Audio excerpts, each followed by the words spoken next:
बघा, बकासूर हा आपला सर्वांचा आवडता बैल आहे.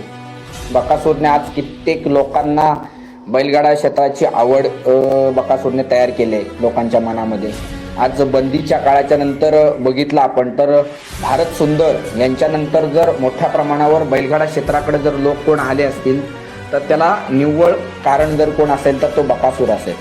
कारण का तुम्ही एखाद्या गोष्टीबद्दल बोलू शकता, पण तुम्ही डायरेक्ट एखाद्या नंदीबद्दल जाऊन आज देखील लाईव्ह जे होतं ते लाईव्हला तुम्ही जाऊन बघू शकता की P3 लाईव्हला आहे किंवा STC लाईव्हला आहे.